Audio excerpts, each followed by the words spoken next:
Hello guys, and welcome back again sa aking YouTube channel para sa ating episode 20 ng Cardcaptor Sakura Tagalog version. At bago po natin simulan ating video, kung hindi ka pa nakapag-subscribe, huwag pong kalimutan mag-subscribe at i-click na rin ang ating notification bell para lagi kayong updated kung may bago tayong video. At huwag na po natin ito patagal pa guys. Tara, simulan po natin pagkatapos ng ating intro.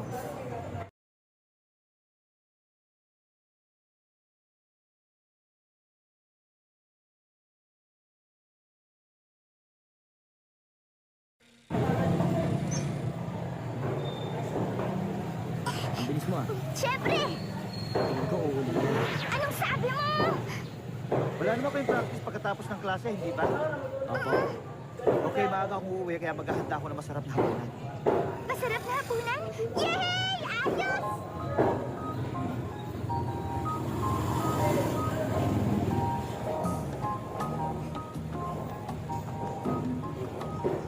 Mukhang masaya ka. Ha? Talaga? Masarap kasi ang hapunan namin mamaya kaya ganyan siya. Hindi medyo pero masaya ko kasi kasama ko ngayon si Yukito. Kung ganun, espesyal pala ang magiging hapunan nyo. Oo, maaga kasi uuwi ngayon ng bahay yung papa namin. Maganda yan. Oo nga pala, Sakura. Napanood mo ba yung balita kagabi? Tungkol saan? Yung lalaking sinasabi na magaling sa karate at black belter ay binugbog ng isang babae. Oo, napanood ko yun. Yung black belter na binugbog ng isang babae. Hindi ko alam yun Alam mo, iniisip ko nga ikaw ang gumawa nun dahil isa kang halimaw. Ano? Anong sabi mo?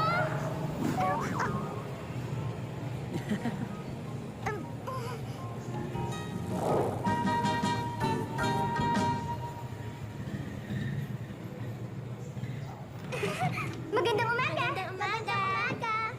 Magandang umaga, Sakura! Hello, Tomoyo! Sakura, ayos ka lang ba? Hindi ka ba sinipon? Hindi naman. Nasaan si Lee? Hindi pa siya dumarating? Ayos lang kaya siya? Oo nga ano kaya nangyari pagkatapos no?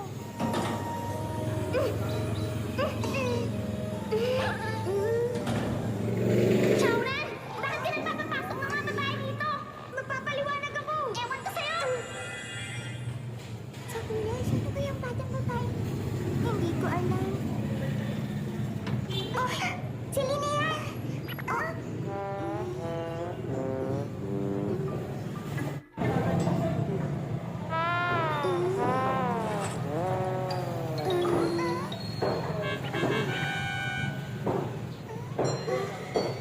Lee, salamat dito sa t-shirt mo.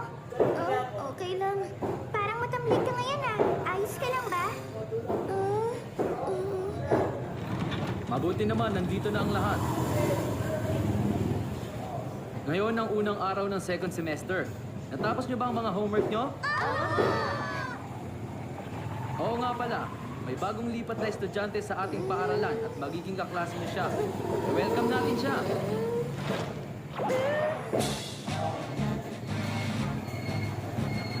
Yung batang babae kahapon sa... Pumasok ka na dito para maipakilala na kita sa lahat.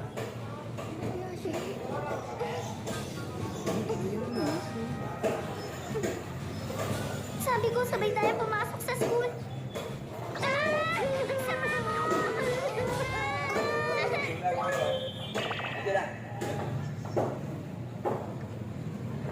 Ipinakikilala ko ang bago niyong kaklase na galing sa Hong Kong, si Maylen Lee. Siya at si Xiaoran Lee ay magpinsan. Magpinsan pala sila. Totoo ba yun, Lee? Okay, babae! Si Shaoran na magiging asawa ko, kaya huwag mo siyang hahawakan! Ano? Ano? Magiging asawa? Ano yun? Magiging asawa? Alam mo kasi... Narinig mo yun, ha?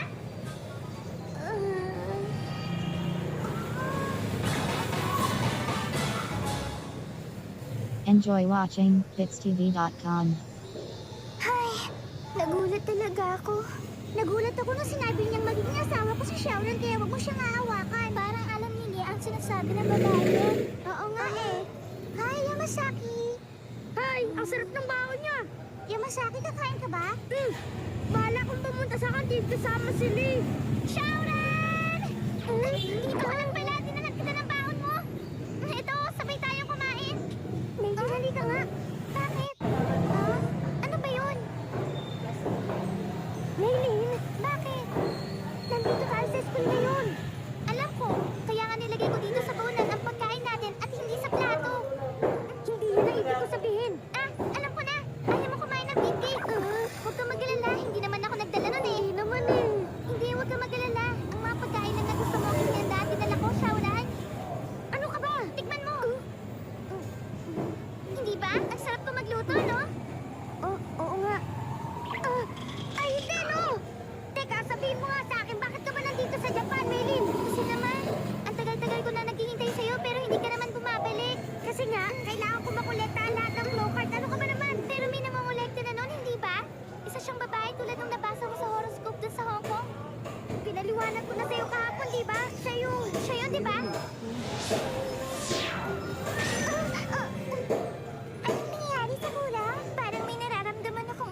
medyo matatagalan pa bago ko makolekta ang lahat ng clue card na hinahanap ko.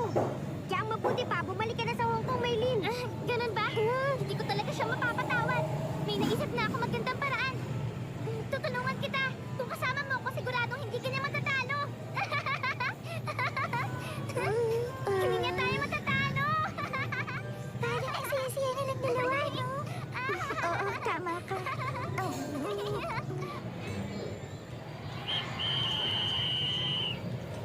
Okay, lumapit ang lahat dito.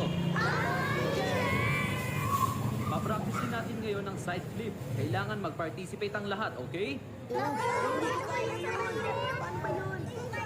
Sa kulay, sigurado ako hindi ka mahirapan gawin yan, tama?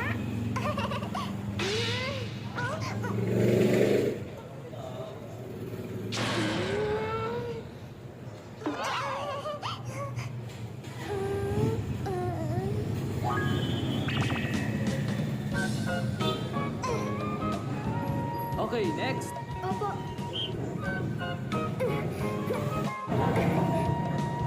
Next.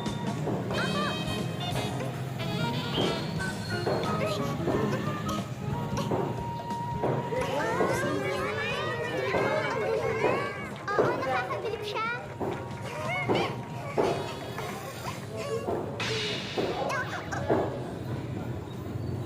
Hindi naman, si Kinomoto. Sakura, magising mo ikaw na. Opo.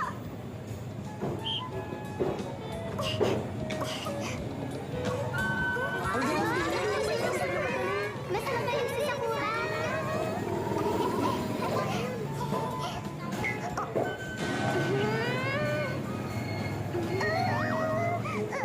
Si Sakura at si Maylin ay napakagaling. Bakit hindi niyo muling ipakita sa amin ang ginawa niyong yon? Huh?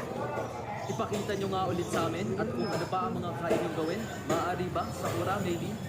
Opo, opo.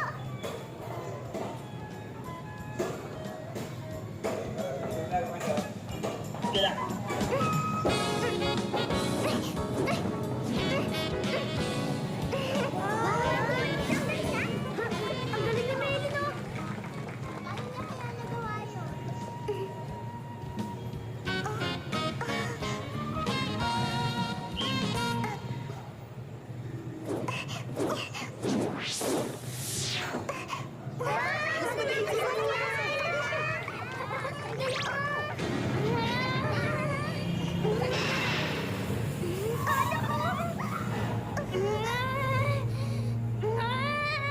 Bakit ba? Ay, natakot talaga ako. Ang sabi niya, gusto niya mapangasawa si Lee? Oo, at naisip kong nakatingin siya sa akin. Hindi lang nung nasa gym kami, kundi sa lahat ng oras. Binabantayan niya ang bawat kilos at galaw ko.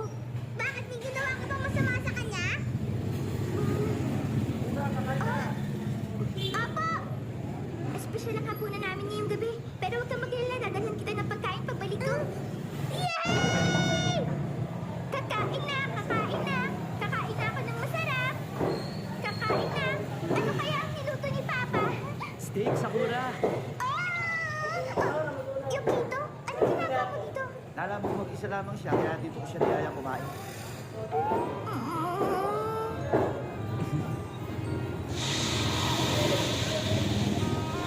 Kumain na tayo. Enjoy watching PitsTV.com. Wow, ang sarap. Huh? Sakura, bakit namumulang mukha mo? May sakit ka ba? Hindi, ayos lang ako. Walang makakaagin sa kanya na kumain ng hapunan kahit na umabot pa ng 40 degrees ang lagnat niya. Aray!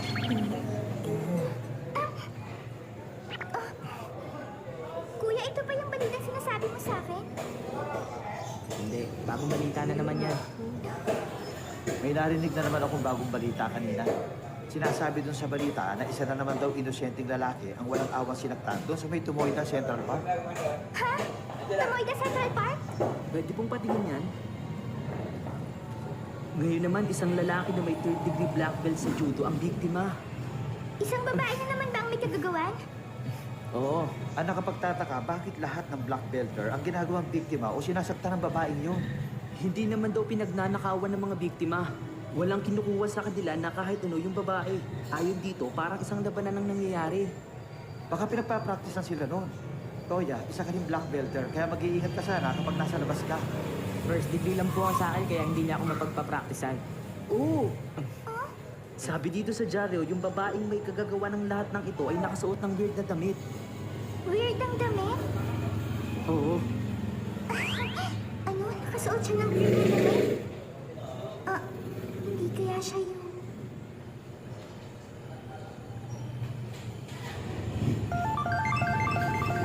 Ay, sabi ko na nga bang mangyayari to eh. Hoy, ano ba ginagawa mo? Nakatayo ka lang dyan! Kumilos na tayo, dali na Clockard na yun din!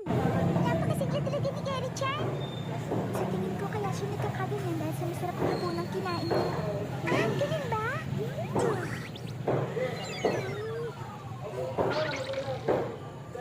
May pakiramdam ako na ang Clockard ay nasa paligid lang.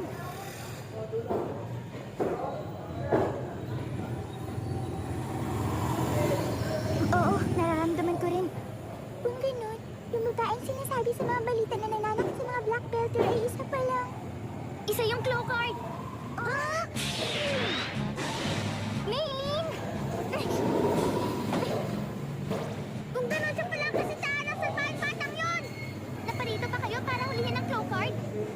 Ganun ka rin ba? Nandito ako para hulihin ang card at ibigay ito kay Shaoran. Ang card na yun ay pag-aari niya at hindi sa'yo. Anong sabi mo? Hindi ako papayag na gawin mo yan! Si Sakura lang ang nag-iisa at kinikilalang card ako! Sandali, ano ba to? Gusto mo ba laruan? Ano ba? Bitiwan mo ako! Bitiwan mo siya! Siya si Kero siya na tagapagbantay ng Clockard, ha? Ang may tapangat na to ang tagapagbantay ng Clockard? Ulitin mo, sinabi mo kung di mo tatamaan ka! Wala akong pakialam kung kasama niyo ang tagapagbantay. Ang mahalaga, kasama ko si Shaoran. Hindi mo siya matatalo.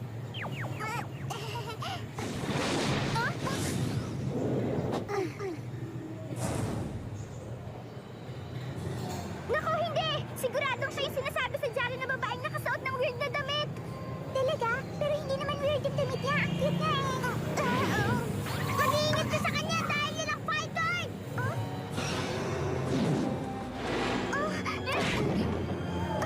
Ano yun? Ang fighter ay gustong-gusto makapaglaban! Mahilig itong maganap ng mga taong malalakas para kalabanan sa Kura! Ano? Pero hindi ako nakikipaglaban at hindi ko siya kaya!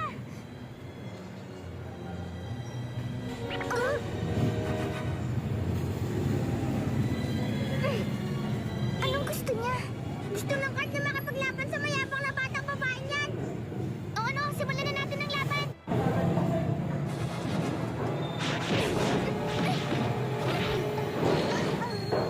Grabe, ang galing niya!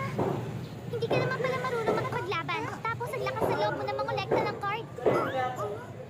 Makinig ka, si Shaoran na makakuha sa lahat ng card. Gusto mo pa masaktan?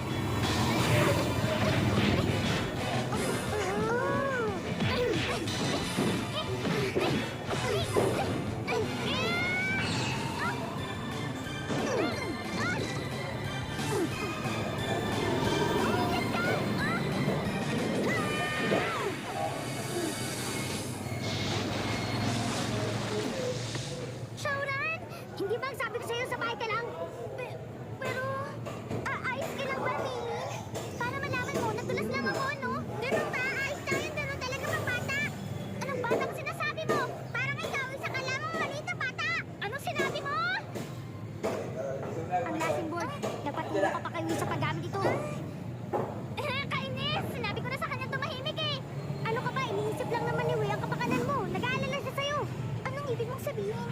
Alam ko na! Hindi kaya ng batang niya na hanapin ang card! Ha? Hindi siya nagtatagal na ng mga kakaibang kapangyarihan sa Kura! Ha? Talaga? Hindi ito pangkaraniwan sa angkan ng Lee! Pwede ba umalis na nga kayo? Enjoy watching FitsTV.com. Hindi ko alam gamitin to, kaya napilitan ako magpatulong kay Wei. Pero kahit si Wei, hindi niya matukoy ang eksaktong pinaroroonan ng card, kaya ako nang naghanap nito. Maylin! Hindi isang laro ang paghahanap sa mga Clockard. Maaari ka mapahamak katulad na lang na nangyari ngayon. Hindi kasi ako masyadong nag-ingat kaya ganun. Hindi ka na nga mamatay dahil sa kapabayaan mo eh. Narinig mo ba yun? Ang galing-galing ha? Hindi masyado, lalo na ako itutulad mo siya sa akin. O sige, puntahan mo na si Wei ngayon din.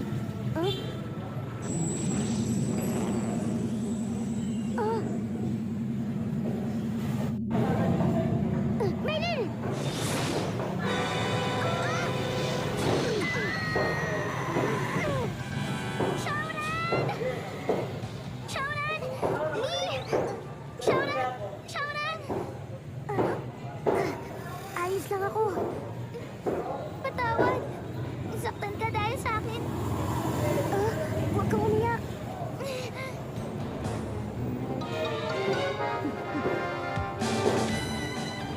Sinaktan mo si Shaoran. Humanda ka! Maylin, wag!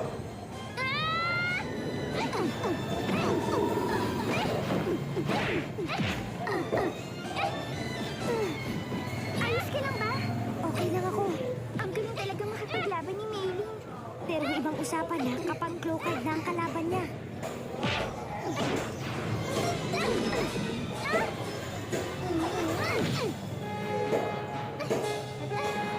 Tama na yan! Kero-chan! Anong gagawin natin para mapigilan na ang laban nilang yan? Kailangan may makalaban siya na mas malakas sa kanya. Pero anong kailan gagamitin ko? Isa lang ang paraan para tumigil siya. Kailangan labanan mo siya sa kura. Ano? Ang labanan siya? Sigurado ka ba wala na talagang ibang paraan, Kero-chan? Isa kang card captor, di ba? Kailangan gawin mo kung ano nararapat mong gawin. Oo, tama ka. Kaya mo yan, katulad ng ginawa mong pagtalo sa tower card. Huh? Melin. Diyan ka lang, Lee! Akong bahala sa fight card na yan.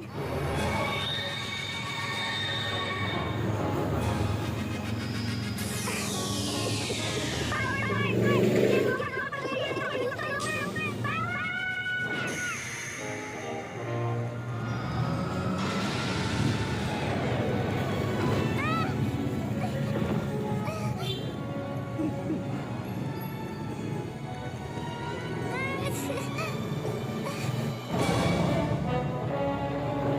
Ako ang harapin mo!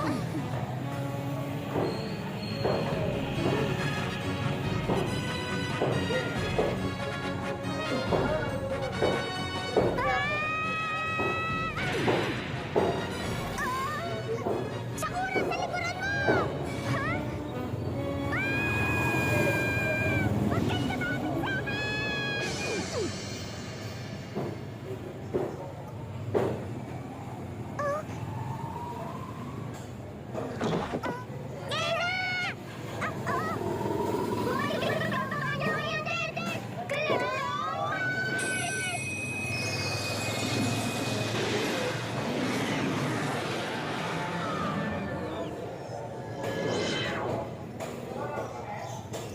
Ang galing na ginawa mo! Dahil sinabi mo tungkol sa power card, Tomoyo. Ayos ka lang ba, Maylin? Shaoran? Nagagamit ako! Nagagamit ako! Nagagamit ako! Nagagamit ako! Totoo niyan, Maylin. Tinulungan mo ako na mahuli ang fight card dahil pinagod mo siya sa ginawa ko kanina. Nakikita ko naman saya ka dahil nakuha mo ang card. Pero si Shaoran na makakuha sa lahat ng claw card at hindi ka ang narinig mo?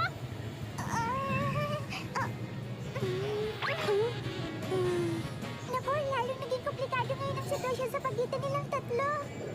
Alam mo, ito ang tadhana ng isang card captor, Tomoyo. Talaga, Keri-chan? Oo. Sa tingin mo?